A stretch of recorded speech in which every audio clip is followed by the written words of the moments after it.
Evan Unger, professional facilitator, grandmaster talker extraordinaire. That may be a little bit of an overstatement, but nonetheless, it's good to be here, Felipe. Yeah, thank you for coming on. I want to kick it off right away and ask you, where do people fail in meeting facilitation based on your experience? Well, I'd say a lot of it starts before the meeting. Sometimes we like to use the metaphor of a meeting or a project, right, or a consulting engagement being like an airplane flight, right? Takeoff, then there's flying, which is the bulk of the meeting, and there's landing. I would say a lot of meetings should never be allowed to take off in the first place. The leader hasn't really thought through why they're having the meeting and what they're trying to get done.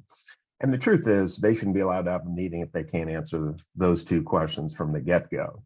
And so I'd say a lot of it starts before the meeting, probably 90%, and then the rest of it starts when they take off. They don't help the group get clear on some of the fundamental questions, the two being why we're doing this, what we're trying to get done. Love it. Let's go take off. Welcome to the EBFC Show, the easier, better for construction podcast. I'm your host, Felipe Engineer Manriquez. This show is all about the business of construction. Today's episode is sponsored by Bosch Refine My Site is a cloud-based construction collaboration platform that applies lean principles to enable your entire team to plan, communicate, and execute in real time. It's the digital tool that works in tandem with your last planner system process and puts it all together in one simple, collaborative ecosystem. This easy-to-use platform is available in English, German, Spanish, Portuguese, and French, and can be used on desktops, tablets, and mobile devices.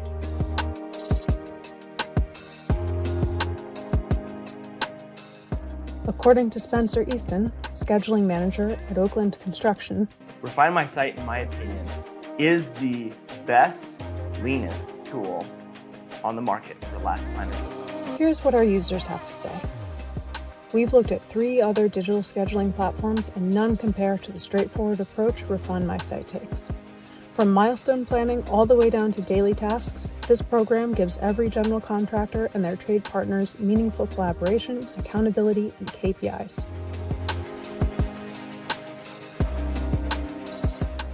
Register today to try Refine My Site for free for 60 days. Today's show is also sponsored by the Lean Construction Institute. LCI is working to lead the building industry in transforming its practices and culture. Its vision is to create a healthy and thriving industry that delivers outstanding project outcomes every time for everyone. Check the show notes for more information. Now, to the show. Welcome to the show, Evan Unger. Evan, it is my pleasure to have another meeting champion on the EBFC show. And so this show is all about easier, better, and faster for construction people.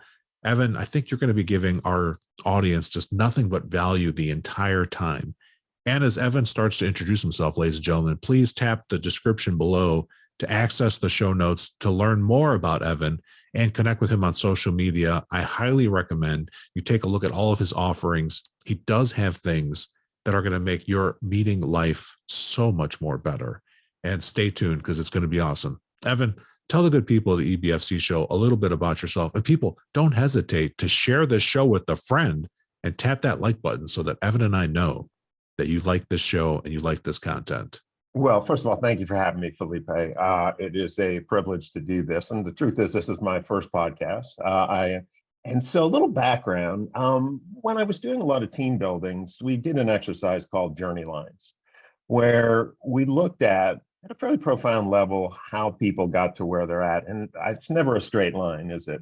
I think when I think about my journey, I think about my father, who used to work for IBM, and he hated his job, right? He was an attorney there. And so as a young kid, I saw him come home drained and depleted. And that stuck with me and had an important part of my journey, right? And I was a good kid in high school, right? Went to an all-boys prep school and wasn't really prepared for college socially. I got there, and the honest truth was, I'd say all of a sudden, having gone to a boarding school, this was a picnic. And let me say I had a little more fun than perhaps I should have, and didn't do so well in school. Truth is, at Duke, I was teetering on possibly dropping out, took a semester off, came back together. And I say a lot of that, honestly, was just being a little fearful about, social interactions. To be honest, it was an all boys school around women. But I got myself together and went to business school at University of Michigan, where I dug in. Right now, I came out of business school, and I still didn't really have a sense of what I wanted to do. And in some ways, I reinvented my father's life. I worked for Merck, a big pharmaceutical company at the time, was considered America's most admired company. And, it was like they offered me a job, and I said, sure.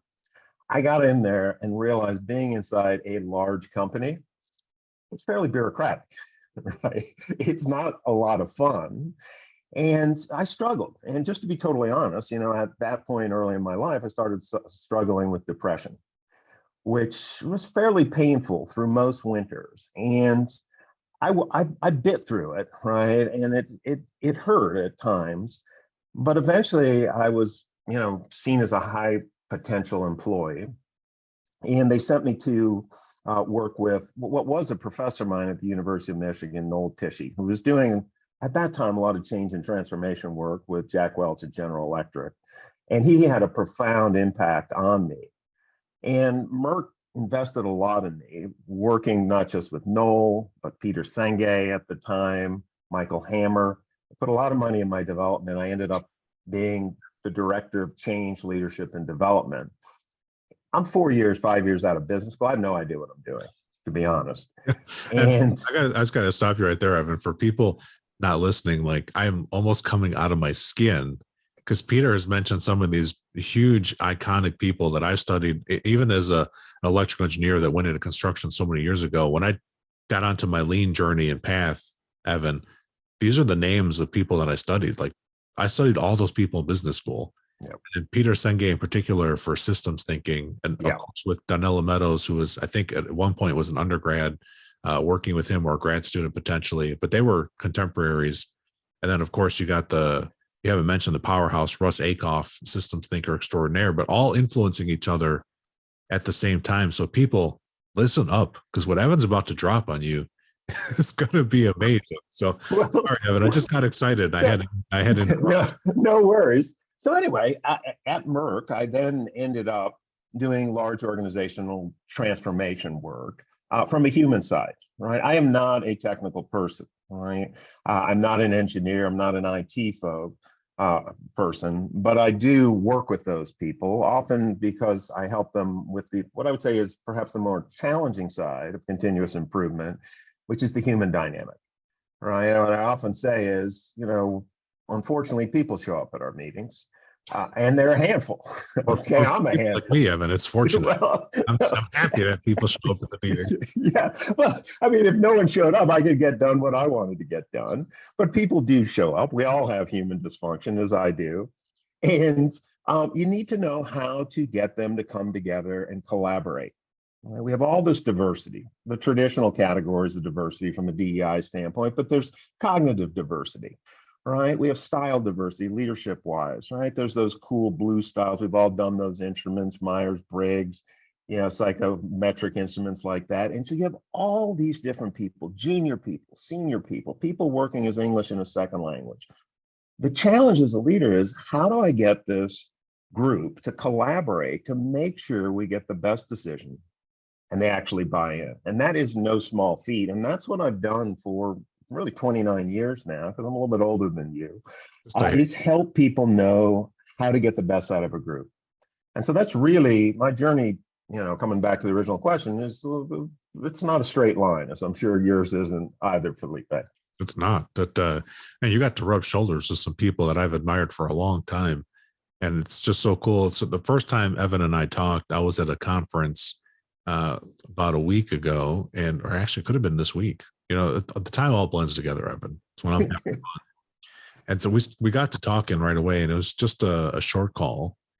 And I was like, Evan needs to come on my podcast, because he's doing something in this space, helping people have better meetings. And people, you don't appreciate how good a well-run meeting is until you recognize that you've been in terrible meetings your entire life. and we're not picking on Merck. Merck is no exception. And I think Johnson and Johnson would argue that they were America's most admired company, but not according to Fortune magazine back right. then. Not according to Fortune magazine. But people in large organizations, this is like the typical what happens. And even in general contracting, we see the same thing in large construction project meetings. They tend to become a little bureaucratic, and there's nothing wrong with having rules and policies. And Evan's going to share some things that, from a systems perspective, I know it's about setting boundary conditions and enabling conditions that are going to create much better outcomes. Now that I know that you're a big time systems guy. Well, Not that may be a reach. I mean, I went to Peter Senge's workshop for 5 days and got worked by him and his partners, with some of his undergrads, I think. But I was fortunate to really get to learn from some top thinkers. I wouldn't consider myself a system thinker as much as an expert in helping people get groups to collaborate. Yeah, you can label it how you want, but in my mind, Evan, you're a big time systems guy. Like, we can decompose like the things you're going to do. And you already mentioned prerequisite. Most meetings should not happen because they're missing prerequisites. So in systems thinking, those are setting rules or boundary conditions to filter what should happen next.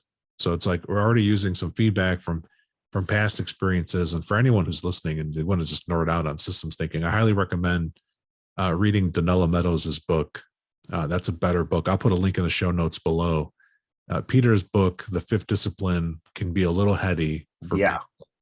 And Donella brings it back to just basic things that we can recognize very easy, including some systems archetypes. But we're getting too nerdy, Evan. Let's go back to facilitation, because this is the whole reason why. So you've got a very diagonal path, squiggly line to where you are now. What does the everyday look like for you now, and how you're engaging with people like myself in the construction industry and other places? Where's your primary energy going these days? Well, it's interesting. You know, early in my career, when I left Merck, I was doing a lot more consulting, right? And always along the way, teaching people complex collaborative facilitation. As I've gotten older, the truth is quality of life has become more important. Work-life balance has become more important. And in some ways, I find it more personally meaningful to coach and develop people. So I have shifted more and more of my work over to teaching people how to do collaboration, run complex collaborative facilitation, rather than doing it myself. The pandemic hits, right? So I used to teach people how to facilitate when we were in the room together. Right. As time went and technologies came along, I started teaching people how to do this virtually. Right. And since the pandemic, really, that's all I'm doing. I have some old clients who will ask me to actually run our old program where I'm teaching them how to do face-to-face facilitation when people are in the room. But as you know, although the construction industry may be a little different, but with my global clients, they're just not meeting that much face-to-face. Back when I was young, Merck would spend thousands upon thousands of dollars, fly executives into Paris or wherever, and didn't bat an eye. There was no Zoom, there was no Microsoft Teams, there was no WebEx. I started my career, I didn't even have email. No, and same here. Same here, Evan. That's how old I am. People, I know people listening can't even imagine. Like, just pause for a second, all you youngsters that have just grown up with email from child accounts on to adulthood. Evan and I had this thing called postal mail that only exactly. Yeah, the mailroom was a big thing back then. They had those cards coming, and you had to have your assistant, wrap those things in those manila envelopes, and they went out across Merck. There was no email, and I think I got my first email in '94. And so it really wasn't. Same, Evan. I also got my first email account in 1994. And so it was a different time. But now I think what organizations are struggling with is how do I make these virtual teams work, right? They are no small feat. And I would say there's nothing that replaces a face-to-face meeting, right? At the end of the day, we've lost so much information by only being able to see people. Some people are in so close to the screen below their neck, right? And high def it's not particularly forgiving. So I always coach people to sit like you and I are sitting, just a little bit back, Right. So you still are able to have a little more dynamics, but we've lost so much in these virtual meetings that our facilitation, our leadership, because the course we run is really not a course in meetings. It's a course in a style of leadership, and we're using meetings as a lens through which to coach you as a leader, because we're going to spend so much time in meetings. I don't know how much time, Felipe, in your job you spend in meetings. I don't, when you were, I know yeah. when Merck. 5%. I can answer that question, percentage. So on a construction project site, when I was a project manager, I actually tracked this, Evan, because that's the kind of nerd I am.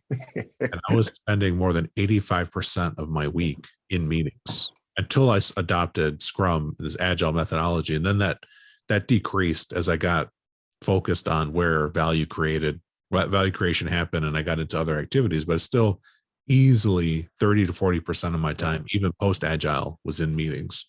Yeah, and the higher we go up in an organization, right, we take more and more senior jobs, the more time we're going to spend in meetings, because that's where major decisions are being made around strategies, how we're going to roll things out, and how we're going to design things. And let's be honest, there's a lot of meetings that are just performative, right? I mean, we have them because we have to have them. We want to look good. And, the hard math on this, which I always tell clients, is if you're only spending 50% of your time in meetings and you're only working 8-hour days, which I imagine both of us are working a lot more than 8-hour days, you will literally spend a year's worth of your life in meetings in under 9 years. And if you're working more than 8-hour days, you're going to hit that a lot sooner. Right. And it is daunting. And I've always asked, clients for 29 years, 2 questions. Right. And the first one is dependent on the size of the organization, which is the first question: how many meetings take place in your organization? And with a big global client, they could be over 200,000 meetings in a day. Right. The second question I ask them is, what's the average effectiveness of those meetings? And I can't tell you how many times I have clients tell me 50% or lower. I have never had a client say 80% effective. I'm still on one hand with 70% effective. And think about the implications to our organizations. We're spending years worth of our lives in meetings. This is where major decisions are being made, right? And when we run them poorly, it is a leadership issue for me, right? Because I am wasting people's time, and people don't hate meetings. They hate wasting time. Most meetings are a waste of time. Most meetings should be killed before takeoff, because the leader has not thought through the fundamental questions of why we're doing this. What are we trying to get done? Which means I can't design how we run the meeting. I can't make good choices of who needs to be there, given the expertise required and what role they need to play. And then, of course, there's the human dysfunction of how the heck do I get these people to work together? Right? What do we have to agree to, just if you will, rules of the road, working agreements, ground rules, to make sure we have a functional meeting. And so it's just fascinating that organizations do not understand how important meetings are, and they don't put a lot of energy into making them better. And I'd say the performance culture of an organization starts meeting to meeting. If we're running a lot of miserable meetings, then that's what we're going to get: suboptimal results. Right? And there's data behind this. I don't know if you read that Atlantic article, a couple months ago by Sebastian Bailey, right?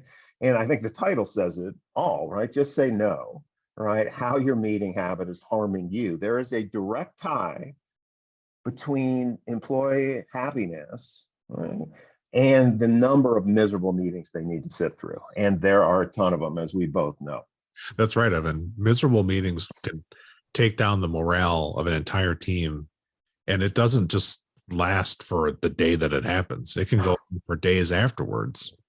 And I think you're totally right. Like your phrasing here, it should be crashed before it takes off. What? Say that one more time to me. I want to get this down because I'm going to steal that phrase. Well, it should be killed before takeoff, because you shouldn't. I mean, think about it. Why should I go to a meeting if the leader of that meeting can't tell me why she or he are having the meeting, right? What the heck we're trying to get done, right? It's their job to design the process for how we run the meeting. I don't need to know that, but really at the high level, that's the agenda. They better have an agenda, and they can't show me that and can't tell me what my role is in the meeting. I'm not going to the meeting. Now, I get it. Politically, we have to go to meetings, right? Our bosses are our boss's boss. We got to go to their meeting. And a lot of times it's the very senior people in an organization who are creating the culture of misery and miserable meetings. And, that's what we get, a culture of low performance. So if we start transforming our leadership in meetings, we can begin transforming the culture, because that's where we're going to spend so much time in our organizational life. Absolutely. And Evan, you've already given some nuggets for people. If you're out there and you're going to a meeting that doesn't have an agenda or a clear purpose, there's nothing wrong with asking the meeting organizer for those two things. Yeah. So people, we're not just going to be victims of bad meetings forever. And I'm going to get really sensitive to my 1 year every 8 years that I'm going to be stuck in meetings. I want to make that year awesome. And so I've only heard one other person besides you, Evan, talk about setting meeting ground rules in those exact terms. And that was Melanie, who's been on the podcast before. And I've gotten to facilitate a meeting with Melanie. And I can attest, she did actually start the meeting with setting the ground rules. And people in the meeting, this was a 90-ish, no, it was like a 50-person meeting, Evan. And people's feedback initially was, we don't have time for this. And then when we set the ground rules, it only took like 2 minutes. After the meeting was over, people said, wow, the meeting finished on time. And I knew exactly why I was here. And thank you. And people even we did feedback at the end of the meeting, which we call the plus delta. Yes. Said, this is the first time that I've ever been invited to a meeting, understood why I was at the meeting, and I contributed value. And that did not happen by accident. That meeting was designed, and Melanie and I actually spent a day plus preparing for that meeting, because we said to ourselves, we have 50 people coming. We do not want to waste people's time. And we want to take advantage of why they're here as subject matter experts. And in that case, it was for design, to maximize their contribution for the better of the entire project. And so that was super designed. I want to just ask you an easy question. So you work with a lot of executives and leaders in meetings. What do you guide people on as far as staff meetings? Because a lot of people in listening have suffered through some horrific staff meetings, Evan. So I want to just give some staff meeting benefits out there. Yeah, I mean, here's the first thing I'd say. We call those standing meetings, right?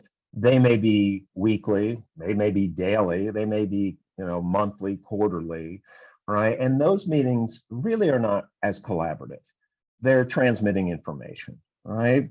There are a lot of presentations, there's updates. So those are status update meetings. What I tell people is, let's say, for example, you have 7 agenda items. That's not one meeting. That is 7 meetings. And you have to think about it as 7 meetings and run it as 7 meetings, because we tend to over-invite, right? So we got a big department, let's say 15 people. But for the first agenda item, maybe only 5 of the people really are germane and need to weigh in on that subject. And then for the second topic, it's a whole different meeting. It's a different subset, right? It could have been 2 of those original 5 people, but maybe it's a different 4 people. And then the third topic is a different subset. And so we know meetings can be painful, especially when the topic itself is not germane or relevant to me. So what we tell people is, you've got to take it one by one. For agenda item 1, you've got to frame it, explain why we're talking about this, what we're trying to get done. You better have thought about some process to run it, which could be PowerPoint slides followed by Q&A. And then we got to land the plane each topic in terms of getting clear. What do we agree? What do we do next? Who's going to do it? By when? That meeting's over. I go to the second agenda item in that status update or standing meeting. It's a whole new meeting. Now, the reality is, the people who weren't really participating in that first agenda item, they're multitasking, right? I mean, that's the truth. They're listening in the background. They may be having, if they're in the office, another meeting with people standing there in their office while they're listening to, wait to see when I have to weigh in. So we have to be very explicit now as we frame the second mini meeting, if you will, the second agenda item, right? Reset. Why are we talking about this? What are we trying to get done? Now, you need to say people's names because they weren't listening. And you need to just call out. And when we send agendas out ahead of time, it should show who the active participants are for each of those mini meetings, so people can weigh in and are there because they know, oh, this is my agenda item. But you've got to say their names. I need Jane, Joe, Mohammed, please come onto video. Right now, video, there's a lot of people. I had a client, I won't say who said during the pandemic, they told their employees they didn't have to come on video. So they had worked with people during the pandemic they've never seen, let alone met face to face. Oh, And, so video is important because it's harder to not multitask, but not everyone needs to be on video for every mini meeting, just the people who are relevant. And it's really important so people know, right now, this is not my mini meeting, I'm going to multitask. So you have to be very explicit and run each meeting on that kind of that status update, standing meeting, right, as its own mini meeting. And I think that tip is so important to think about the mindset of it being multiple meetings. that is a great tip, Evan. And I love, love, love how you focused on use people's first names. Yeah. Use people's names and make it clear who should be talking about this. Man, that is something that I just rarely see in staff meetings or what you're calling standing meetings that happen. We see people just rush in, make a ton of assumptions that the right people are paying attention. And then we hear often repeating and re-engaging. If you just would have said, hey, Evan, now we're going to talk about this thing. This is why it is. You're prepared with this. And then you go. And I just, either I'm facilitating, I'm capturing at the end, and then we're going to land that topic down. And that's just some good project management 101 where Evan said, who's going to do it? When is it going to get done by? What commitment is made or not made? Is there extra work that has to happen? Is this plane landed, or is this agenda item still flying around? And it's going to have to be talked about at the next standing meeting. Hopefully not. Hopefully we bring things to resolution, but sometimes things are messy and they don't go to resolution that way. But super good tips. Well, a couple other things to think that I think are really hard to manage is time, right? We tend to, underestimate what we can get done in a 1-hour meeting. And we tend to underestimate how much time is needed if we want a rich conversation. So in those mini meetings, right? So every meeting is every agenda item is its own mini meeting, which means I've got to time box things, right? Yes, I've got to be able to say, so for this topic, we're going to spend 10 minutes, and here's the mini working agreement. When we hit the 2-minute mark, we are stopping. We're not going to go late. We're going to capture next steps because I'm going to close that meeting, that mini meeting, right? And then, we're going to move on, right? And so I'm sure we've all been in the meeting, 7 agenda items. Topic 1 goes 5 minutes late, and topic 2 goes 6 minutes late, and topic 3 goes 3 minutes late. It starts adding up. There's no time for topic 6 and 7. So time is an agreement, right? And it means I need a role of someone being the timekeeper. Right now, the other thing that's important is a lot of topics are, make people aware, present information, right? Update people. Now, there may be decisions on some of the topics, right? There may be collaboration on certain topics in the status update meeting because the objective is we're going to decide something. As we set things up for a meeting at the meeting level, or at the status update at the mini meeting level, we've got to contract for how we're going to decide. Who is the ultimate decision maker for this topic, right? Is it the lawyer if it's a legal issue, right? Is it the subject matter expert if it's a technical issue? Is it the vice president, because they are the person who has to sell it upstairs to the CEO? So I need that contracted for. Now, in our course, we talk a lot about consensus, right?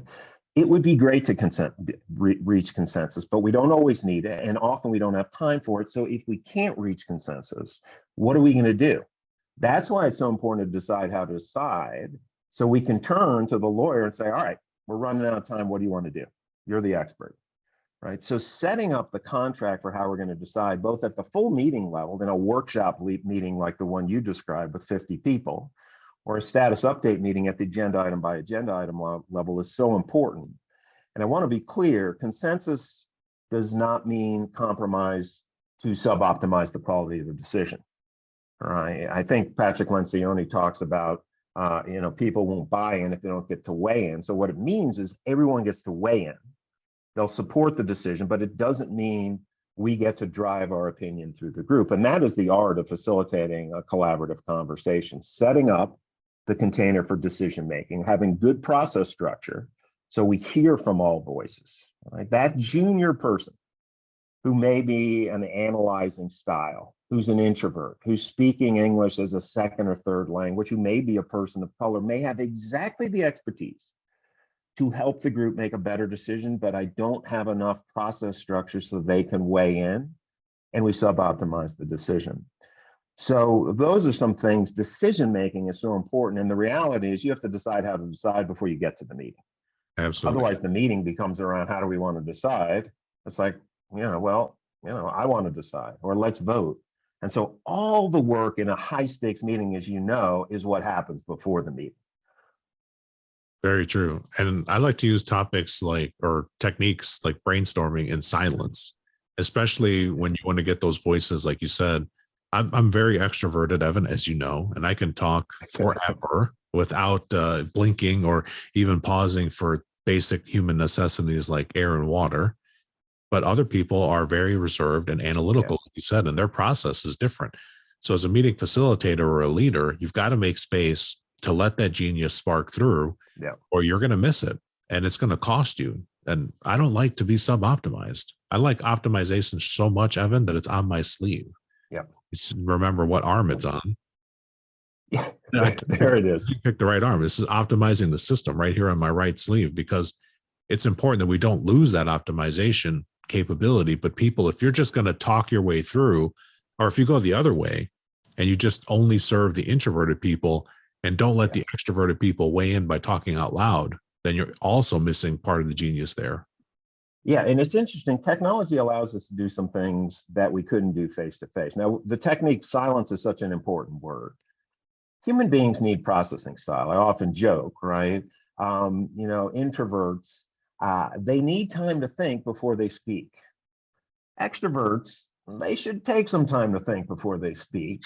And the thing that the chat does, right? And there's a technique, I don't know who came up with a nominal group technique, and you would never say this to a group. It sounds dangerous. They will duck and take cover, but it is what you said. Frame what you want people to respond to, what the question is you want to hear from them. Give them silent time to think. Now, what we often have people do is in the chat, type their response, but give them time. Don't let them submit the chat until everyone's had time. We call it a simultaneous chat, because we know when I have mixed hierarchy, everyone wants to see what the boss, right, she or he's thinking about. And so by using the chat, it gives people time so you hear from everyone, right? You hold the tension. They don't know what, and then you say, all right, let's submit it. Now let's look at the chat. So the fact that we have the chat is a very powerful feature. Now, when we were running this face-to-face, you would just give people the time to think on a piece of scratch paper. Right. And people need to the simplest thing to do is just use more round robin, right? Making sure you're going around hearing from everyone. And again, it doesn't have to be all 14 people in the meeting, because some people may not have the expertise. It could be 7 people in that mini meeting. And so, the chat allows us to do some things we could not have done when we were working face to face. And when we are face to face, I like to call on the most extroverted people last. And if I'm facilitating, I'm going to go last, because it's my job as a facilitator to pull forward everybody's ideas and thoughts. And so listen up, people. I'm going to say that a second time, because I've seen facilitators fail on this every single week, all year long, and last year, and the year before, and the year before that. If you're facilitating a meeting, you're responsible to pull forward and the ideas from the other people first. As a facilitator, if you go first and share your thinking first, you anchor everybody else. And we call it sometimes poisoning the well, so that nobody else, no other idea can survive, and only your idea is going to survive. And that's not the point. If that was the case, let everybody else go and go be an independent value contributor and do it yourself. But if you're taking the time to bring people together and come in, shut up, let them go, and then contribute. You still, as a facilitator, can absolutely contribute at the end. It's totally appropriate, like Evan said. And I think that time boxing doesn't have to even be as long as you think, depending on how you frame it and the better directions you give people for what you want, especially when you're going to use the simultaneous chat feature in a hybrid meeting or remote meeting. The better the question you set up, the better and richer the responses you're going to get. And don't feel bad if you mess up, iterate. You can say, okay, you react to what you get, reframe the question, and have people refine their responses. And all that can still be done in minutes, not days, not weeks, not years. So that's really good advice. What are some? Go ahead, Evan. Well, I love what you're saying. I want to build on that because there's some golden rules that have been around for good process facilitation. One of the simplest ones is never do for the group what they can already do for themselves. You have experts, let the experts talk, right? And what you mentioned was so important. And the other golden rule, is ask before tell, right? Because and your point's such a good one, especially if I'm more senior than people. If I tell first my thoughts, let's just say our objective is to figure out how to improve low morale, right? Then everyone's looking to me as the senior person. I have suppressed conversation. The group can think for themselves. And there's so many different ways we might think about leadership. I mean, there's thousands of articles written every year, probably 30,000 books written in the last 50 years, maybe more. Maybe one year. Yeah, one of the simplest ways to think about our leadership is just think about it on a continuum. Where on one side of the continuum, right, there's two aspects to a meeting. There's the content for the meeting. That is what it is we want the group to decide on. In this case, what the root causes of low morale. That's the content. The other side of your highlighting is the process for how do I get these 13 people to engage, to collaborate, so we tap the full expertise, the full richness of the thinking. And so I've always got to be balancing the content and the process. So leadership, I could focus as a leader 100% on the content, come into the meeting as the expert on what's happening in morale, right? And I'm sharing all my thoughts and opinions on what the root cause of low morale is. That's the far extreme. I'm 100% focused on the content. Now, the other side is even though I have opinions on what the root cause of low morale is, I realize it's more important for me to remain neutral because I am neutral on what ultimately we decide the root cause is. Now, what I am not neutral is how the heck we're going to run the meeting, right? Why we're having the meeting, what we're trying to get done, how we're going to do it, what roles we need, what agreements we need. So I am an expert in that. I'm an expert in the collaboration. And if I operate on the extreme side of the continuum, on the content side, I'm suppressing conversation. I'm doing all the heavy lifting, all the work for the group, right? I'm deciding what the root cause is the low morale. But if I'm really good as a leader, I can run a meeting and never tell the group what I think the right answer is. Because I know how to create space with tools you mentioned, right? Brainstorming, storyboarding, affinity diagramming, force field analysis, fishbone diagram, and there's so many tools, right? By bringing good process structure and bringing the right tools, right, and the right experts together, we get the right decision, right? And that's what we're teaching people is how to run a complex collaborative meeting with very senior people where your leadership reputation is on the line, and never have to ever tell them what you think. That is what the art of leadership really is. And that's what we try to help people realize. You can be a great leader and never tell people what to do, what to think. Oh, I love that, Evan. Now, Evan, I'm going to put you on the spot. As a good facilitator, as you're dropping all those nuggets, what would you title this episode? I would call it the art of leadership, right? I think leadership really, it's amazing because we see great leaders and they're not saying as much, right? They know how to guide a process towards an objective, right? And I'm trying to remember, I don't know, have you ever read Lao Tzu, Tao Te Ching, any Eastern philosophy? Of course I have. Yeah, so I think there's different, translations of it, but one of the ones, that I always love, I'm trying to think who it was. I think the last name was Mitchell. I'd have to go look the first name, is when the work is done, the people say, amazing, we did it all ourselves. And that is the art. A group really you don't have to impose your will on a group to help them be successful. And that's what we're teaching people, the art of leadership. And that would be the podcast, because the truth is it really isn't about meetings, right?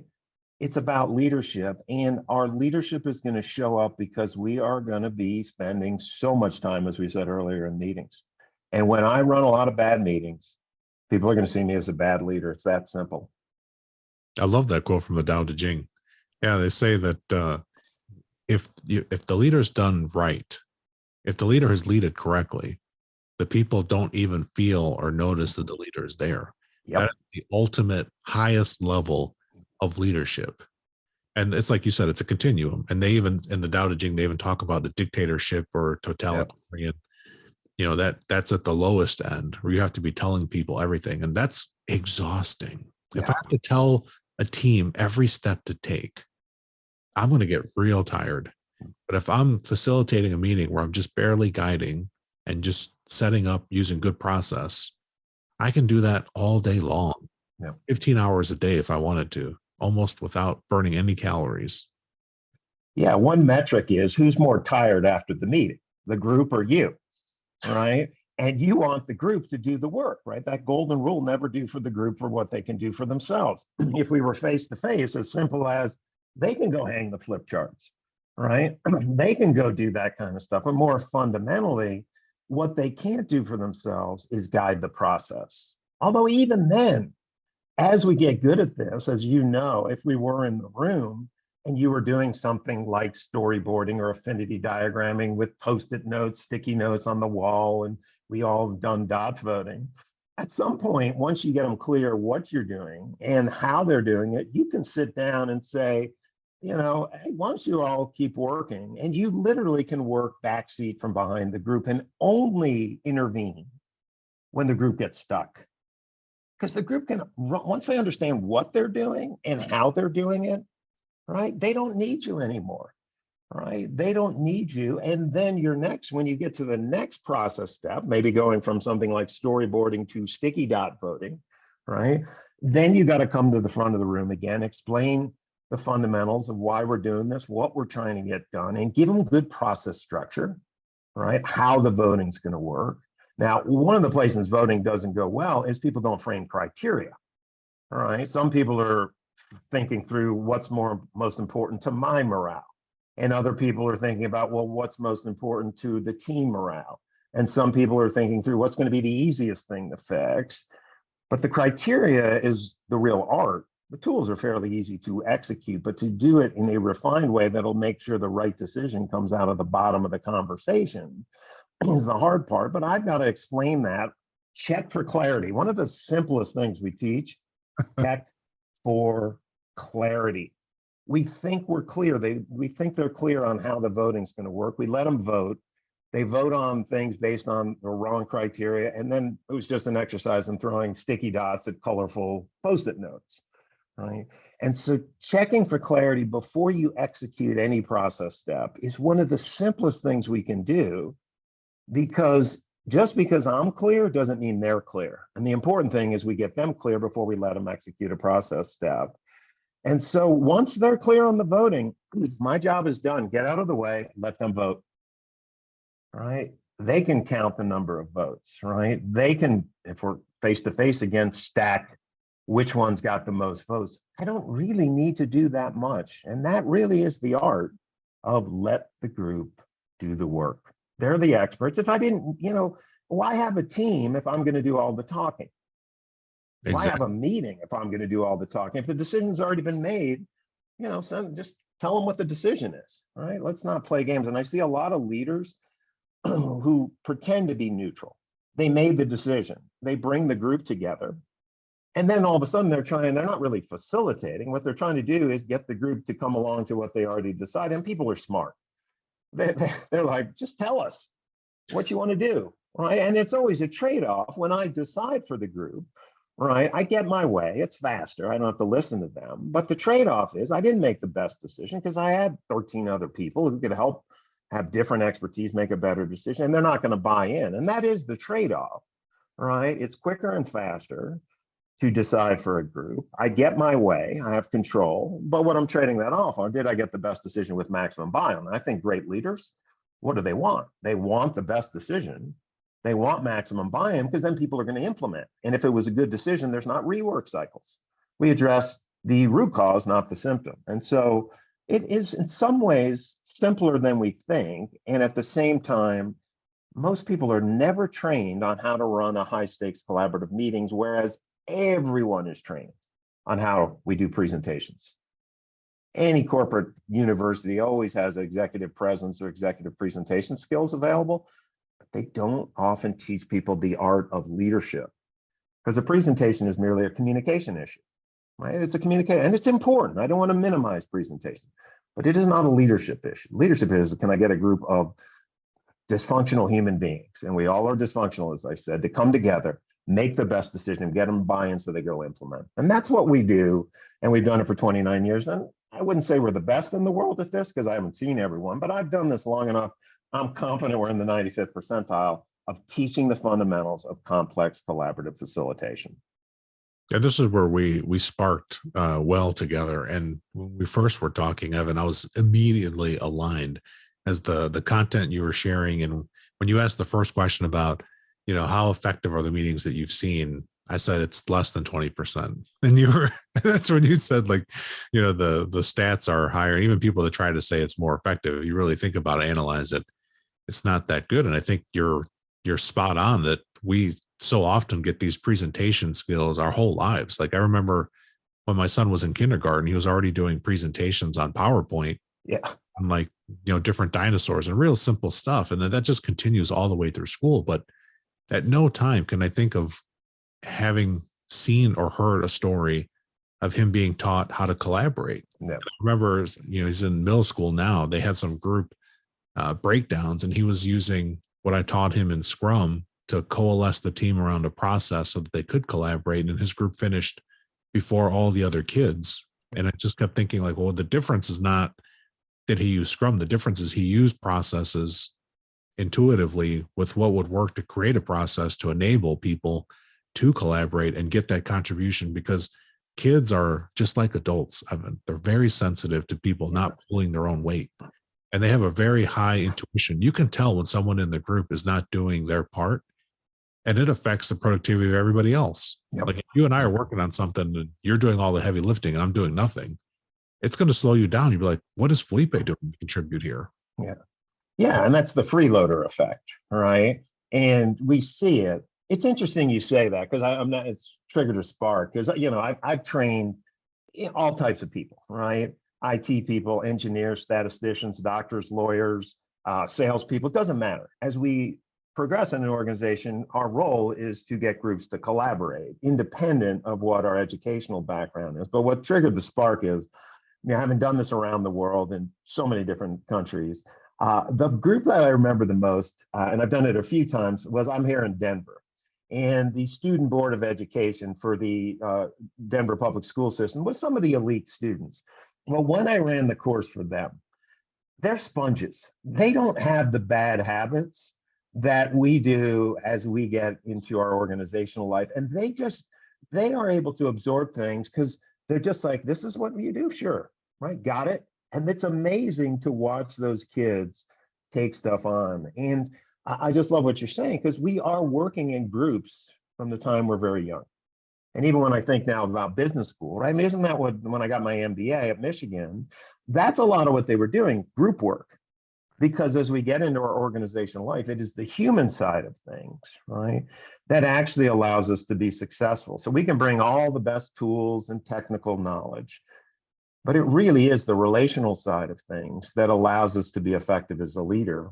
And, it's just funny that you talk about your child, that they are learning so many things so early, and they're sponges. Let's teach them the art of leadership really when they're young. Yeah, and I think that rule that you laid down, like, why or don't do for the group what they can do for themselves, that's something that we need to say more and more and more. Definitely not said that enough. But I think the education system that most people go through, and even people that end up in the trades, in the craft, I've seen some of the craft leadership that some of the unions do, and even some of the non-union companies in the different trades. And they put people together in groups all the time, but they're so focused on the outcome, they're not thinking about, are we putting these groups together with some good boundary conditions, some good process rules, so that they can get there to better results with less stress and effort and frustration. And I think that's what you're offering and what you're teaching people, is that all that hidden stuff that happens accidentally with just way too much trial and error and little to no feedback to see if it even works or not, people just take for granted, like, we're just going to work together in teams. And they never stop and think, like, how well are we working together in this team? Like, how much of my life am I wasting in bad teamwork and in bad meetings or sub-optimized leadership? It's a big number, people.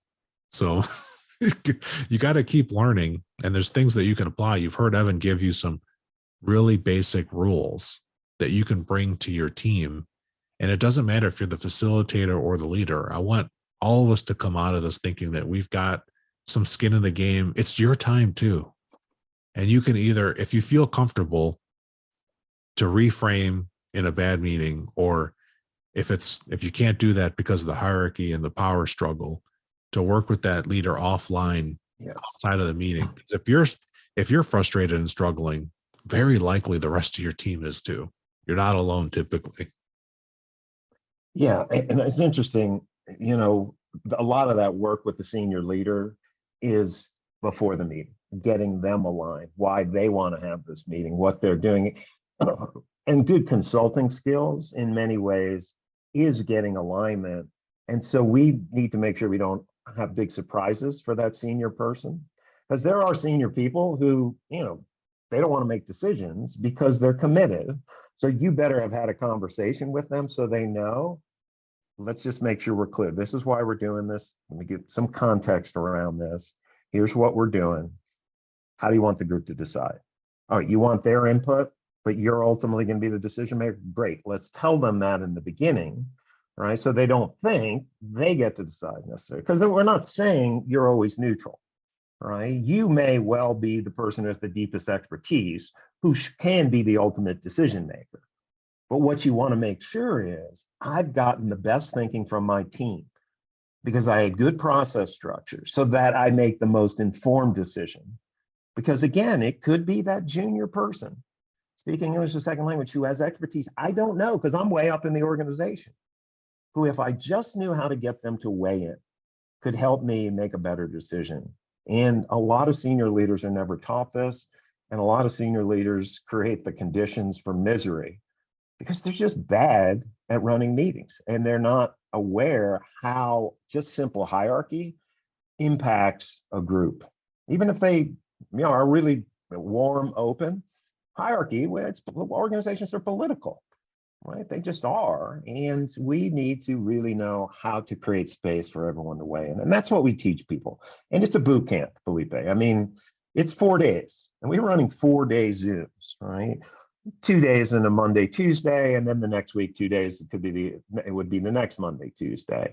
But it's mostly practice, right? Because that's how we learn as adults. People need to be worked. It's a boot camp. They're going to get intensive feedback, intensive coaching, right? Because we don't learn by listening or watching, we learn by doing. And in this day and age, everyone wants a quick fix, and there's no way around it. And I often say to clients, they come watch the program because anyone can come observe it. And they say, I love this. What I'd like you to do, though, is send 10 2-hour videos, self-paced learning my people can watch on their computer at their own time. And I say the same thing. I'm not interested. Go find another consultant who's going to waste your time. Because then I'll ask them, if they're old enough, I'll say, did you have kids who learn to drive? And they'll be like, yeah, of course.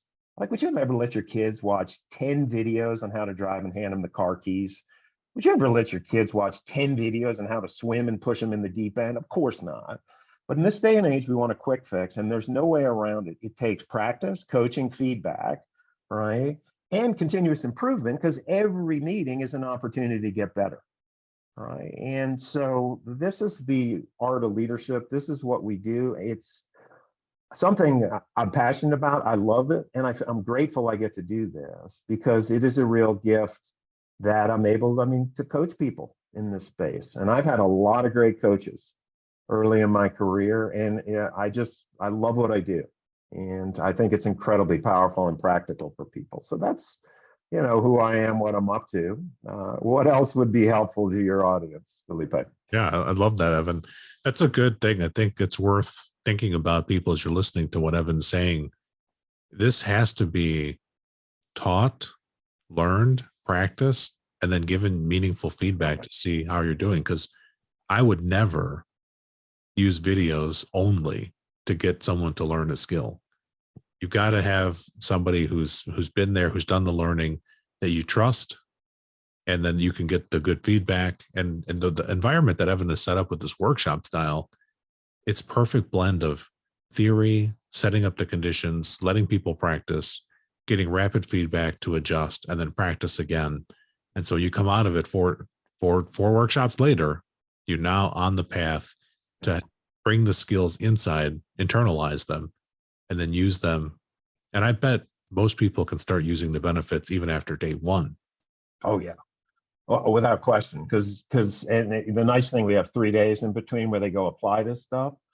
And if you just do a better job on takeoff, on framing the meeting, right, you're going to have a much better meeting. Because as you said earlier, most people have no idea why we're here. What are we trying to get done? Right? They're just like, we're just seeing, what do we do? Are we just talking? Right? So if you just get a group clear on the why, what, right, how, right, who's going to do what to whom, and the agreements, you are going to have a better meeting. And so, that's, and the interesting thing is, it's a training program. Let's be honest. We've all been to them. We've been sheep dipped. The real work is when you come back. All right. And from a continuous improvement standpoint, every meeting is an opportunity to get better. The nice thing also about working virtually, which would not be the case, because we videotape people, so they go watch it during the program. But the great thing about working virtually, unless it's highly confidential, you can videotape yourself in every meeting, go back and watch, and always ask the group for feedback. So when you do that, plus Delta, because landing the plane is the other place we get a lot of plane crashes, takeoff and landing. It's a continuous improvement process, both at the meeting level, right? Because I want feedback on what worked, what didn't work, right? I also want feedback on my leadership, right? And if I don't ask for it, I won't get it. And why guess? Because I don't want people talking about how ineffective I am outside of the meeting. I'd rather know it so I can course correct and say, great, I didn't realize you weren't clear when you did that. Thank you for letting me know. Next time, right, I'm going to make sure we stop for a moment and get clear before we do the voting. Right. So it really is continuous improvement all the way up and down at the meeting level, the leadership level, the project level. Right. That's what we do, lessons learned. Right. And it is that feedback cycle that I think really is the gift to get better and better. And that's what we try to help people do. And it is just, it's practical. Right.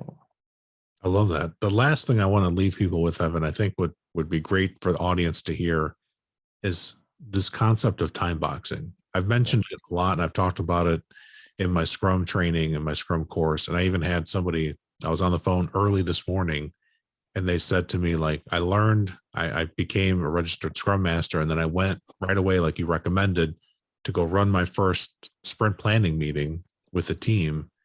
And they said, I learned so many more things that I didn't think I would learn in a short 15-minute meeting. It was incredible taking those concepts. So just paint a picture for people on what a time box is. Well, it can apply at different levels, right? So first of all, we have the meeting time, right? So let's say it's a 1 hour meeting, right? Now, within the meeting, every agenda item, right, is another mini meeting. So I have to have a sense of time for that.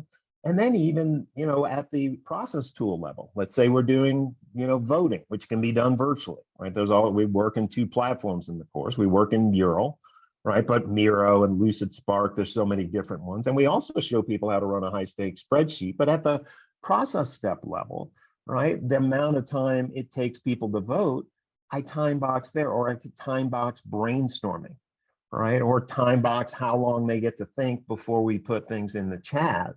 But the thing is, and one of the, things we do with the group is thinking about good collaborative design.